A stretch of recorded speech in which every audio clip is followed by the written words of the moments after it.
Les voix s'élient. Nous acclamons encore très fort. C'est Emmanuel qui a été avec nous.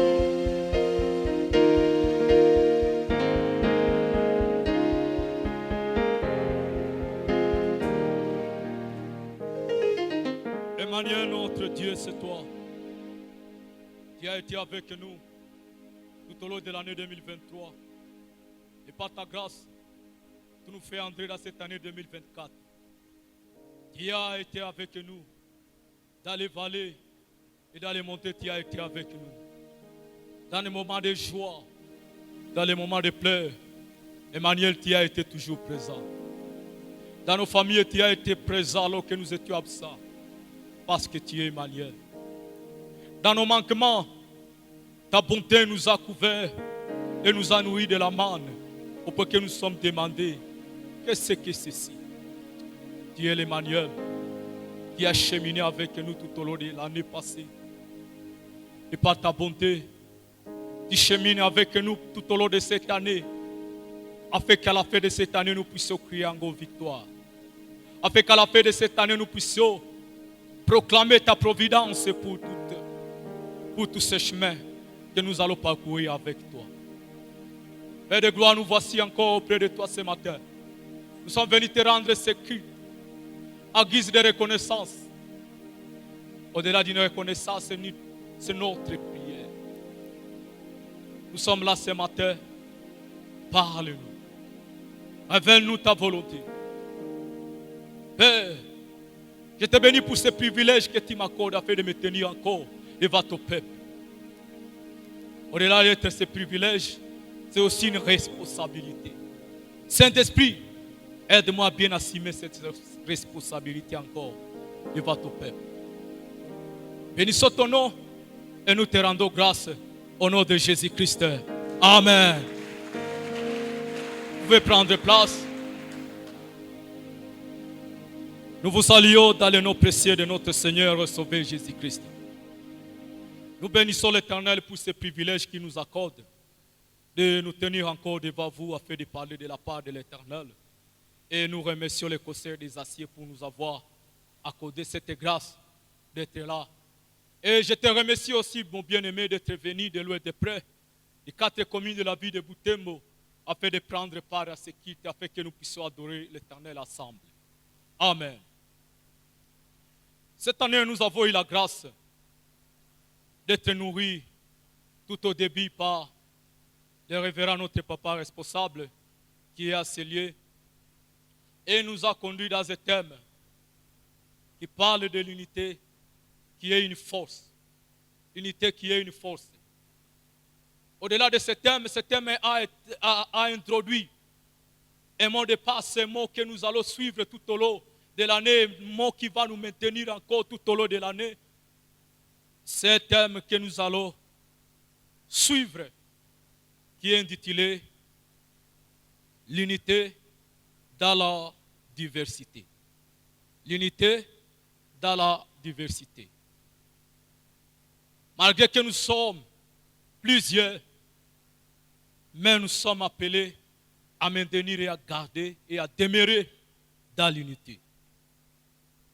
C'est dans ce sens que nous avons le thème général, l'unité dans la diversité, que j'ai intitulé le sous-thème d'aujourd'hui, préserver l'unité dans l'humilité. Préserver l'unité dans l'humilité. Préserver l'unité dans l'humilité. Je nous invite bien aimé à prendre avec moi et à lire avec moi dans vos Bibles. C'est dans Philippiens chapitre 2. Nous allons lire le premier verset et jusqu'au 11e verset. Philippiens chapitre 2, le premier verset jusqu'au 11e. Si vous avez trouvé avec moi, je vais conduire la lecture. Philippiens 2, 1er à 11. Si donc il y a quelque consolation à Christ, s'il y a quelque soulagement dans l'amour, s'il y a quelque communion d'esprit, s'il y a quelque compassion et quelque miséricorde, rendez ma joie parfaite et à un même sentiment, un même amour, une même âme, une même pensée. Ne faites rien par esprit de parti ou vaine gloire. Mais que l'humilité vous fasse regarder les autres comme étant au-dessus de vous-même. Que chacun de vous, au lieu de considérer ses propres intérêts, considère aussi ceux des autres. Et à vous le sentiment qui était à Jésus-Christ, existant forme de Dieu, il n'a pas gardé son égalité avec Dieu comme une proie arrachée. Mais il s'est dépouillé lui-même en prenant une forme de serviteur, en devenant semblable aux hommes, et il a paru comme un vrai homme. Et il s'est humilié lui-même, se rendant obéissant jusqu'à la mort, même jusqu'à la mort de la croix. C'est pourquoi aussi Dieu l'a souverainement élevé et lui a donné le nom qui est au-dessus de tout nom, afin qu'au nom de Jésus, tout genou fléchisse dans le ciel, sur la terre et sous la terre, et que toute langue confesse que Jésus-Christ est Seigneur, à la gloire de Dieu le Père. Amen. Préservez l'unité dans l'humilité. L'unité n'est pas quelque chose qui vient au hasard. Pour qu'il y ait l'humilité dans un groupe, pour qu'il y ait l'unité dans une famille, pour qu'il y ait l'unité dans une église, pour qu'il y ait l'unité dans une société, dans une communauté, il y a un travail à faire. Pour rechercher cette unité. Et à rechercher cette unité, lorsque nous la trouvons, nous sommes appelés à garder cette unité. Et comment est-ce que nous allons garder cette unité? C'est dans l'humilité de chaque membre de la communauté, de chaque membre de l'église, de chaque membre de famille et de chaque membre de la société. Amen. Nous avons besoin de l'unité dans nos églises. Parce qu'aucune église ne peut aller loin s'il n'y a pas l'unité. Nous avons besoin de l'unité dans nos familles, parce qu'une famille ne peut aller nulle part sans l'unité. Nos communautés ont besoin de l'unité, car sans l'unité, aucune communauté n'ira nulle part. Et dans le langage que le révérend avait utilisé la semaine passée, le lundi, il a dit, quand il y a manque de l'unité, nous serons même incapables de soulever une brique, alors que ça ne pèse rien. Quand il y a manque d'unité, nous serons incapables même de réaliser un petit projet, parce qu'il y a division. Nous essayons un peu de jeter encore le regard dans notre texte que nous venons de lire. C'est un texte qui a été écrit par l'apôtre Paul, adressant cette épître à l'église de Philippe. Et il exhorte cette église. Et que cette exhortation aussi sera notre exhortation ce matin, où le Seigneur vient parler à quelqu'un, où le Seigneur veut me parler. Écoutez le verset premier. Si donc il y a quelque consolation à Christ, s'il y a quelque soulagement dans l'amour, s'il y a quelque communion d'esprit, s'il y a quelque compassion et quelque miséricorde. Il introduit cette deuxième partie en rappelant que la consolation à Christ, le soulagement dans l'amour, la communion d'esprit, la compassion et la miséricorde doivent demeurer dans une église qui s'appelle l'église de Jésus-Christ. Les versets ne s'arrêtent pas là, vous allez constater avec moi qu'il y a une virgule. En introduisant ce chapitre 2, vous allez vous rendre compte qu'il veut parler de quelque chose qui va se suivre au verset 2 jusqu'au verset que nous allons continuer à lire. Ici, il introduit directement en entrant dans son message en disant « Rendez ma joie parfaite. Rendez ma joie parfaite. » Comment la joie de l'apôtre Paul sera une joie parfaite? Sera une joie si et seulement si ils ont un même sentiment, un même amour, une même âme et une même passion. Un même sentiment, un même amour, une même âme et une même passé. Tous ces termes que l'apôtre évoque à ces lieux, il veut tout simplement souligner une chose, l'unité. Parce qu'on ne peut pas parler des mêmes sentiments s'il y a la division. On ne peut pas parler des mêmes amours s'il y a la division. On ne peut jamais parler d'une même âme, ni même passé quand il y a la division. Mais tous ces éléments, c'est ce qui rafferme, c'est ce qui parle, c'est ce qui veut tout simplement expliquer l'unité. Et l'unité, c'est quelque chose qui touche. Et l'unité, c'est quelque chose que l'apôtre Paul veut voir dans cette église de Philippe. Il veut voir cela. Et à vouloir voir cela, il dit que c'est cela qui rendra sa joie parfaite. Oui, certainement, il avait la joie. Parce que si vous essayez de lire les premiers chapitres de ces Philippiens, vous essayez de lire les chapitres qui restent, vous allez constater que dans cette église, il n'y a pas beaucoup de problèmes comme nous les retrouvons dans l'église de Corinthe. C'est une église quand même qui faisait la joie de l'apôtre. Mais l'apôtre ne s'est pas limité à cette joie. Il a dit, vous devez rendre ma joie parfaite. Et cette joie sera parfaite si et seulement si vous demeurez et vous ayez, ils ont un même sentiment, un même amour, une même âme et une même passé. Cela me rappelle la parole qui a été écrite dans le psaume 133, où le psalmiste est en train de s'écrier, oh, voici qu'il est doux et agréable à des frères de demeurer ensemble. Bien-aimés, l'unité, c'est quelque chose qui fait la joie. L'unité, c'est quelque chose qui rend parfaite la joie. Non pas seulement la joie de l'apôtre Paul, mais aussi la joie des dirigeants, mais aussi la joie de tous ceux qui nous entourent, mais aussi la joie de nos familles. Nos familles seront agréables et bonnes si et seulement si il y a l'unité. En cas de manque de cette unité-là, c'est tout à fait le contraire qui va être semé. C'est tout à fait la désolation qui sera semée. C'est tout à fait l'amertume et la tristesse qui va s'ériger. Parce que les choses qui devaient contribuer à la joie n'existent plus. C'est à cela que l'apôtre Paul interpelle et il appelle cette église à rendre sa joie parfaite dans la mesure où ils sont appelés à vivre dans l'unité. Mais cette unité sera possible par quoi? C'est ça la question que nous sommes en train de nous poser ce matin. Comment est-ce que cette unité sera possible?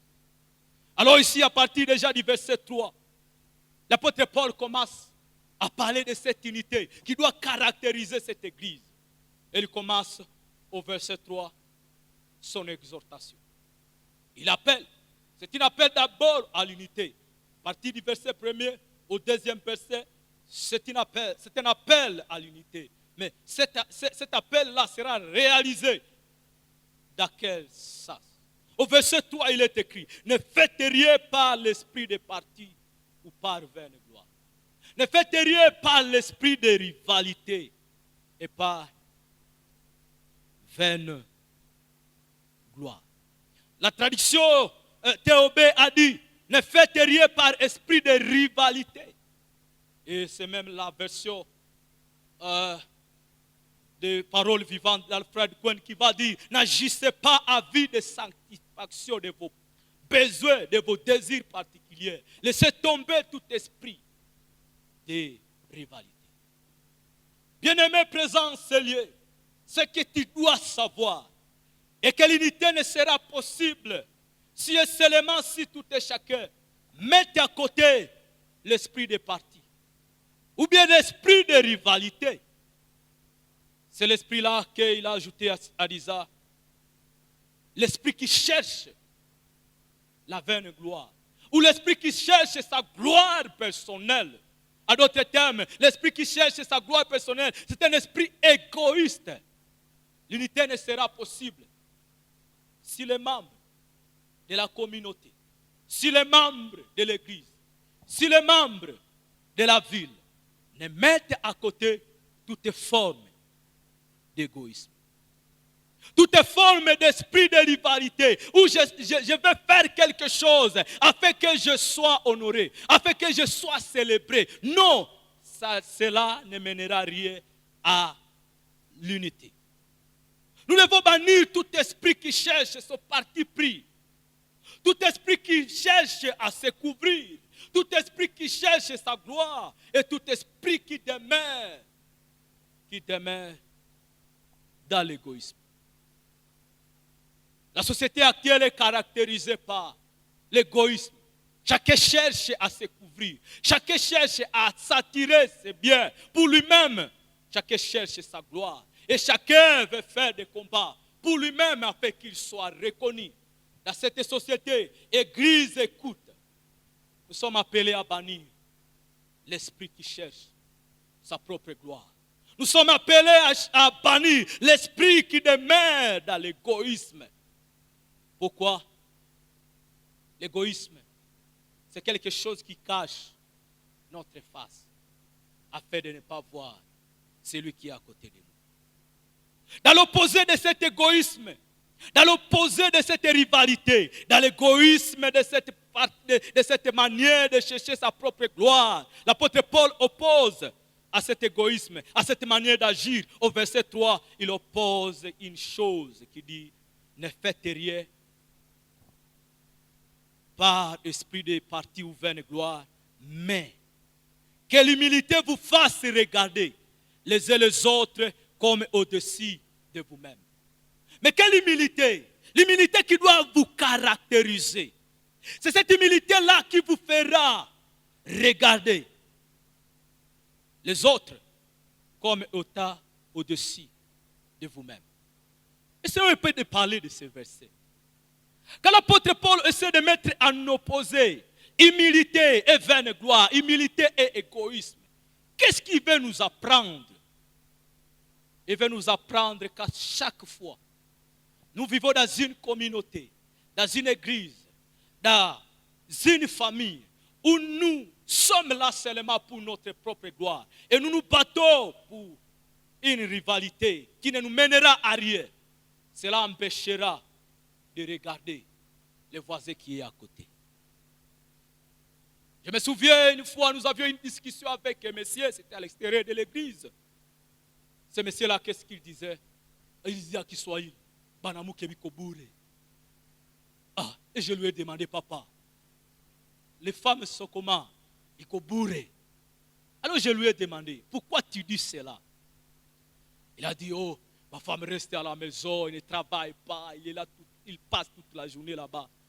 Il est là seulement en attendant mon salaire, en attendant tout ce que je peux avoir, afin que la vie puisse continuer. Alors que si elle pouvait sortir, ça pourrait faire du bien. Et je lui ai demandé une simple question. Quand tu sors à 6 heures et que tu rentres à 18 heures, qui prend soin de ta famille? Il dit, c'est mon épouse. Deuxième question. Qui t'a donné ces affaires-là? Il a dit, c'est elle. Qui prend soin d'eux? C'est elle, non? Et puis à la fin, je peux dire, pourquoi tu dis qu'il est Kobour? Pourquoi? Parce qu'on vit dans une sorte de chercher une vaine gloire. On veut à ce que c'est nous qui sommes les superman de nos familles. Et que tout le monde dans la famille est en bas. Et que tout le monde de la famille n'a rien à nous dire. Mais c'est l'humilité qui sera capable de nous aider de voir, mon frère, il est utile.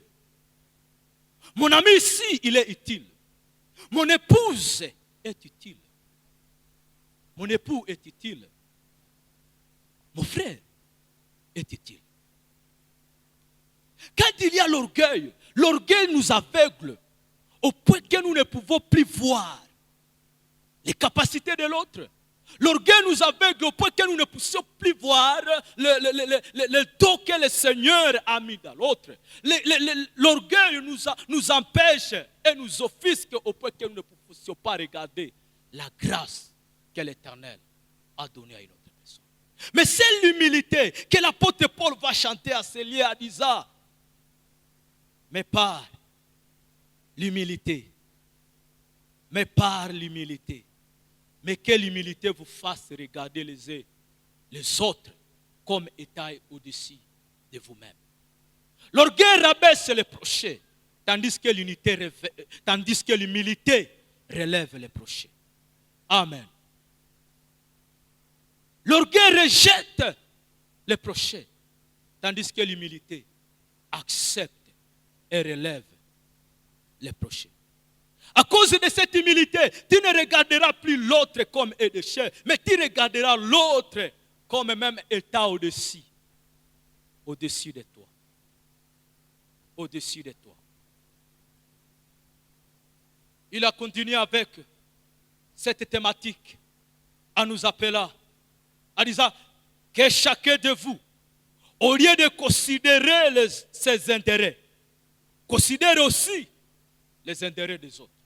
Là, nous sommes au 4e verset. Que chacun de vous, au lieu de considérer ses propres intérêts, considère aussi les intérêts des autres. Dans une société actuelle, régie par le capitalisme, ce langage-là peut être difficile pour les uns. Mais c'est ça la Bible. C'est là où le Seigneur nous appelle. Alors que le capitalisme nous appelle à chercher les gains, à chercher, jusqu'à magasiner tout ce que nous voulons. L'humilité, quant à elle, nous amène à considérer aussi les intérêts des autres. Dans cette société où toute personne veut avoir ses intérêts église, il ne faut pas tomber dans ces pièges. Regardez aussi les intérêts des autres. Amen. Les intérêts des autres.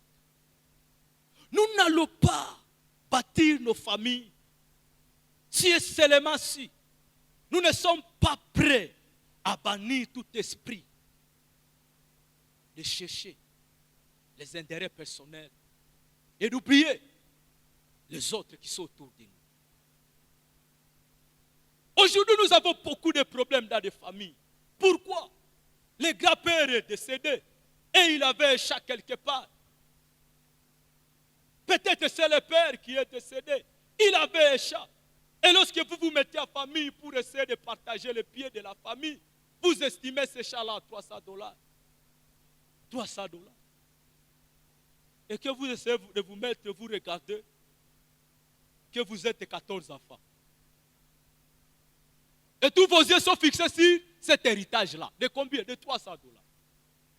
Même les petits-fils, les yeux sont braqués sur cet héritage-là. Tout le monde, les yeux sont fixés là-bas. Mais il y a un monsieur qui se lève chez lui ce matin. Un matin, quelqu'un a dit, oh, est-ce que vous oubliez que ce chat-là, c'est papa, il avait déjà écrit cela à mon nom. Alors que vous êtes 14 enfants. C'est quel courage. Même si papa avait écrit ça à ton nom, un héritage de $300 qui doit revenir à 300 personnes, à 14 personnes, mais tu veux s'accaparer toi seul. Ça va te créer des conflits. Ça va te créer des conflits. Et des problèmes que même le pasteur, que même un apôtre ne sera pas capable de résoudre. Amen. Il dit attention, que chacun de vous, au lieu de considérer ses propres intérêts. Aujourd'hui, notre communauté, aujourd'hui, notre pays, aujourd'hui, nos familles sont divisées. Pourquoi? Les intérêts. Quand il y a question d'intérêt, nous voyons même des gens qui étaient même des gens qui aimaient Dieu. Ils abandonnent la Bible. Quand il y a question d'intérêt, nous voyons même des gens qui étaient comme des brebis se transformer en loups. Pourquoi? C'est une question d'intérêt. Mais ce n'est pas ce que la Bible nous dit. La Bible nous déclare que chacun, au lieu de considérer ses propres intérêts, considère aussi ceux des autres. C'est ça la grande question. Lorsque nous voulons maintenir l'unité au milieu d'une église, l'unité au milieu de nos familles, l'unité dans nos sociétés, l'unité dans les lieux où nous voulons travailler. La grande question, ça devait être celle-ci. Quel sera aussi l'intérêt de l'autre? Ne soyez pas aveuglés dans ce monde. Le monde passe et tout ce que ça se trouve, ça passe. Mais il ne faut pas oublier une chose. Nous devons regarder l'autre. L'autre. C'est vrai, nous sommes attirés par cet esprit du monde. Nous sommes attirés par cet esprit que nous pouvons dire, peut-être inné à nous, où nous voulons amasser pour nous seuls. Oubliez qu'à côté de nous, il y a aussi mon frère, il y a aussi mon voisin, il y a aussi même ce client-là qui doit profiter de cet article-là. Amen. Mettons les intérêts à côté afin d'aller vers la recherche de l'intérêt commun. Le verset 5, c'est comme une application, mais aussi une illustration que l'apôtre Paul veut mettre dans son enseignement. Le verset 5 dit, et à vous les sentiments qui étaient à Christ, à Jésus-Christ. Jésus-Christ est ici, n'est pas seulement quelqu'un de l'histoire, mais il est quelqu'un comme modèle. Modèle parfait, exemple parfait que nous devons imiter, étant que disciples de Christ. Alors quels étaient ces sentiments qui étaient à Christ? Il y a deux points qui veulent expliquer les sentiments qui étaient à Christ. Existant à forme de Dieu, il n'a pas regardé son égalité avec Dieu comme une proie à arracher. J'aime la traduction à Kiswahili. Il a bien expliqué en disant existant à forme de Dieu. Il n'a pas regardé son égalité à Dieu comme quelque chose qu'il devait conserver. Quelque chose qu'il devait conserver. Il avait cette gloire-là au ciel. Et que lorsqu'il avait regardé qu'il y a quelque chose qui doit être fait, il s'est dépouillé de ça. Il n'a pas conservé cette gloire. Il n'a pas conservé ce titre déjà qu'il avait auparavant. Mais il s'est dépouillé lui-même. Il s'est dépouillé lui-même. Une chose que nous devons souligner afin de ne pas perdre votre vie par rapport à toutes les explications que nous pouvons donner à ce verset 5. Vous devez constater qu'à partir du verset 5 jusqu'au verset 11, ici l'apôtre Paul met en évidence des réalités. La première réalité en est que Christ s'est humilié. L'abaissement volontaire de Christ. Mais aussi la deuxième vérité que l'apôtre Paul met en évidence, c'est l'élévation du Christ. C'est à ce point que vous allez constater au verset 9, c'est pourquoi.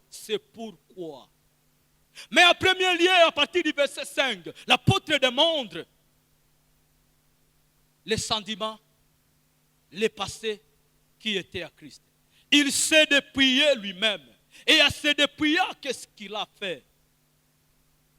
Il est écrit, il s'est dépouillé lui-même, apprenant une forme de serviteur. Alléluia.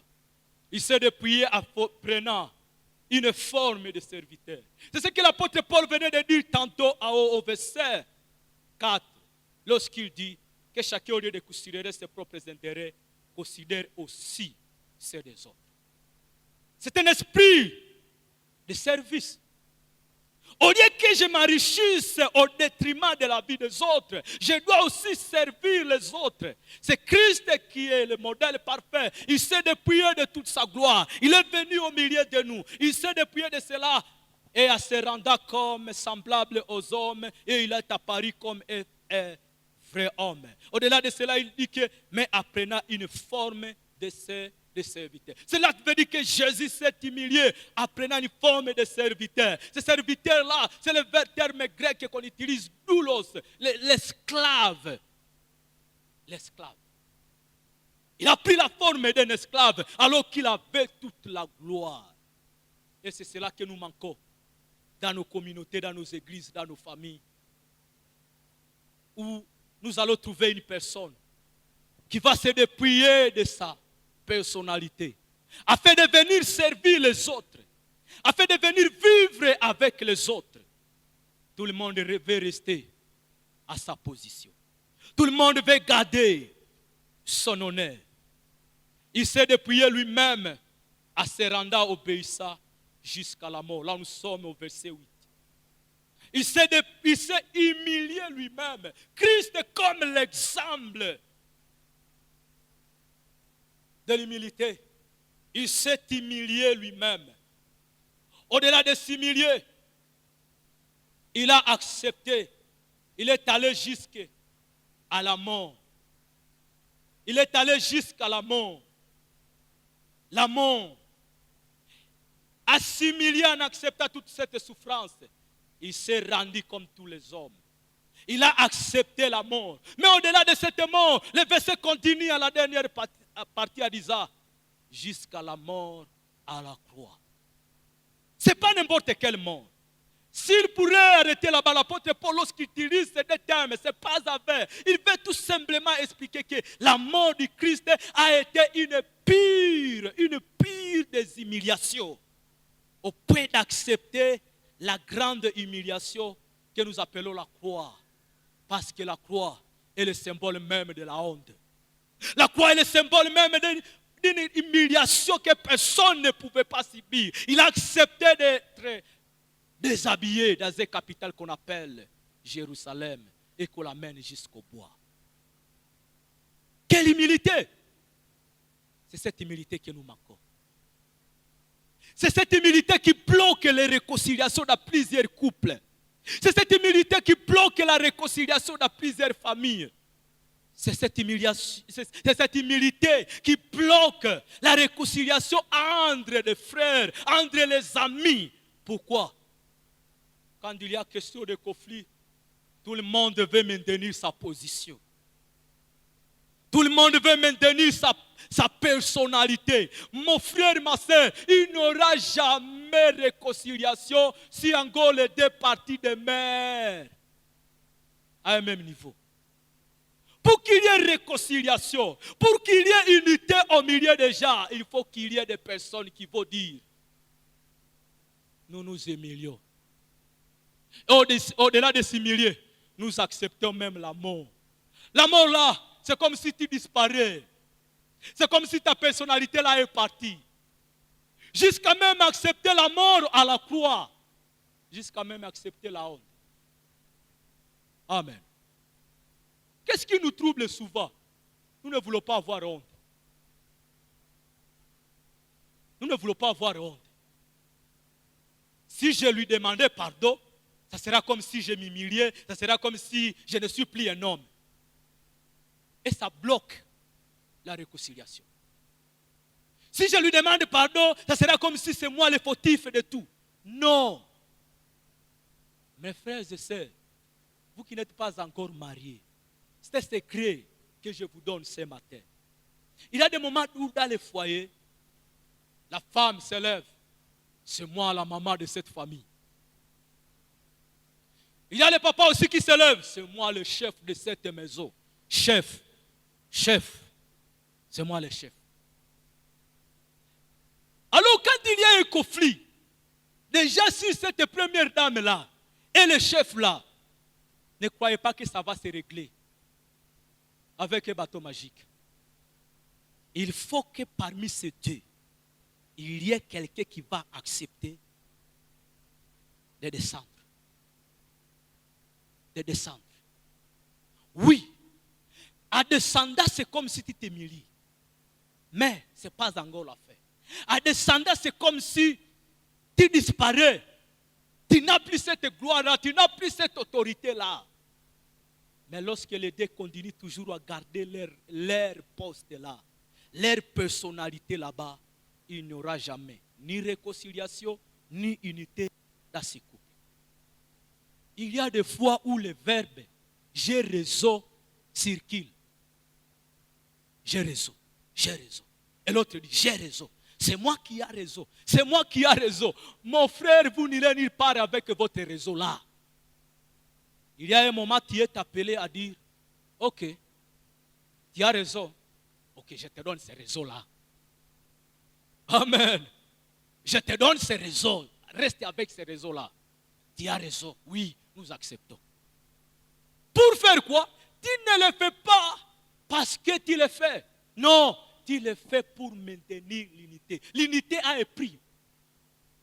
L'unité a un prix à payer.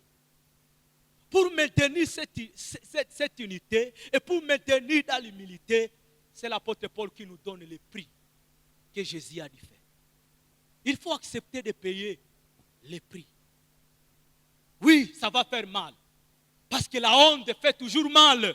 Personne ne veut avoir honte. Personne ne veut être humilié. Nous tous, nous voulons nous garder dans nos personnalités. Mais chaque fois que nous allons garder cela, il n'y aura jamais réconciliation dans nos familles. Il n'y aura jamais réconciliation dans nos maisons. Il n'y aura jamais réconciliation dans nos communautés. Parce que chacun toujours dit qu'il a raison. Mon frère, c'est le temps de lui donner raison. Donne-lui ces raisons-là. Ça va te faire mal. Oui, ça va te faire mal. Mais écoute, ce que la Bible va dire à la fin de la vie de Jésus. C'est pourquoi aussi Dieu l'a souverainement élevé. Alléluia. C'est pourquoi Dieu l'a souverainement élevé. Après avoir s'humilié, après avoir accepté la mort, après avoir accepté même la grande honte qu'on appelle la croix. Et à la fin, c'est comme s'il a totalement disparu. Mais Dieu dans sa bonté, Dieu dans toute sa puissance, il l'a ressuscité. Il l'a ressuscité. Non pas comme un simple homme, mais avec une grande gloire. Amen. Souvent dans nos problèmes que nous avons et dans nos conflits que nous avons, nous croyons que c'est lui qui a vaincu, c'est celui qui a le plus de rhétorique. C'est celui qui a fait des démarches de gauche à droite. Souvent non. Dans la résolution dans la plupart des conflits, c'est lui qui s'humilie. Et c'est lui qui prend le premier pas.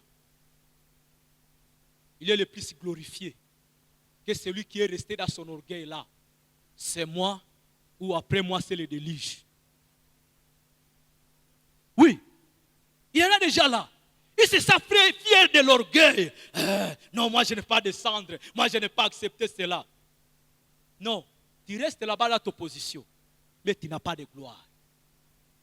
C'est lui qui va accepter à dire, ok, j'ai fait le premier pas. Le premier pas, ça peut aller vers le pas de la réconciliation. Le pas du pardon. Celui-là est plus honoré. Celui-là est plus honoré. Celui-là est plus béni par l'Éternel, comme Jésus a été ressuscité après avoir passé dans toutes ces étapes. Bien-aimés, avant de conclure notre message, qu'est-ce que nous voulons dire? L'humilité n'est pas quelque chose de théorique, c'est quelque chose de pratique. Ou le moment où c'est tout le monde qui sait que tu as raison. Oui, c'est tout le monde qui sait. Mais la réalité de ta vie, la réalité de cette affaire démontre qu'il doit y avoir quelqu'un qui doit descendre. Quelqu'un qui doit accepter l'humilité afin que cette unité-là soit effective. Qui est cette personne-là? Qui est cette personne-là? L'unité ne se réalise que par une vie d'humilité. L'humilité ne se garde, ne se protège que par une vie d'humilité. C'est l'humilité qui t'amènera à aller avec ton prochain et lui dire, j'ai péché, j'ai fait des bêtises, pardonne. Mais l'orgueil te dira, non, sinon tu seras négligé. Mais l'humilité t'amènera à dire, même s'il est moins âgé que moi, je vais lui dire pardonne. C'est l'humilité qui nous amènera à aller vers nos semblables et pour leur dire, est-ce que ce n'est plus possible que nous puissions nous réconcilier? Parce que la réconciliation c'est quoi? La réconciliation c'est la résurrection. Pour faire ressusciter Jésus, il fallait qu'il y ait d'abord les chemins de l'humilité. Pour ressusciter cet amour-là, pour ressusciter cette famille-là, pour ressusciter cette relation-là, il faut qu'il y ait quelqu'un qui va descendre. Il faut qu'il y ait quelqu'un qui va descendre. Au-delà de l'humilité, c'est une vie du service que nous sommes, André, d'être appelés. Servir, être prêt à servir nos semblables, être prêt à servir nos proches, afin que nous puissions maintenir cette unité. Mais dans nos sociétés, si tout le monde demeurait au top, rien ne marchera. Il n'y aura ni jamais réconciliation, il n'y aura jamais pardon, il n'y aura jamais amour qui va se manifester. Mais que le Seigneur nous aide à réaliser la profondeur de ces messages. Dans la mesure où nous venons commencer cette année, nous commençons cette année avec un seul message, l'unité. L'unité, l'unité. Soyons des bâtisseurs de l'unité dans nos maisons. Soyons des bâtisseurs de l'unité dans nos familles. Soyons des bâtisseurs de l'unité dans nos églises. Soyons des bâtisseurs de l'unité dans toutes les communautés. Et en sortant de cette porte, je sais que nous allons rencontrer plusieurs familles divisées. Nous allons rencontrer plusieurs personnes à problèmes, à conflits permanents. Notre devoir, c'est quoi nous, en tant que chrétiens? C'est aller vers ces gens-là et leur dire, est-ce que ce n'est pas possible que vous puissiez réparer les choses? Est-ce que ce n'est pas possible que tu puisses descendre et dire, pardon? Est-ce que ce n'est pas possible de descendre et de dire, oui, je t'ai fait du mal, pardonne? C'est notre message que nous allons amener dans la communauté, amener dans la société et amener partout où nous irons pour lui dire, mes frères et sœurs, ça ne sert à rien de demeurer dans la division parce que la division ne nous mène nulle part. Cette ville de Butembo a été construite parce que la plupart étaient unis. Il y avait même des voisins qui faisaient appeler les gens au village en disant, j'ai trouvé quelque chose, viens, amène-moi ton affaire. Et il entraîne la femme au travail. Et la femme prospère. La femme prospère. Et nous avons déjà là-bas des patrons. Et lorsque celui-là prospère aussi, il appelle l'autre. Il appelle l'autre. Il appelle l'autre. Et la ville ne cesse de s'étendre. Mais si nous voulons détruire cette ville, que chacun cherche ses propres intérêts et oublie les autres. Et cette ville va stagner et il n'y aura aucun progrès. Mais le progrès que nous avons, le développement que nous avons aujourd'hui, dans nos familles, dans nos maisons, dans l'église et dans la ville de Butembo, maintenant c'est ça, maintenant c'est progrès, maintenant c'est développement, maintenant cette richesse dans l'unité. Et cette unité nous fera prospérer à tous égards et que l'Éternel bénisse sa parole. Amen.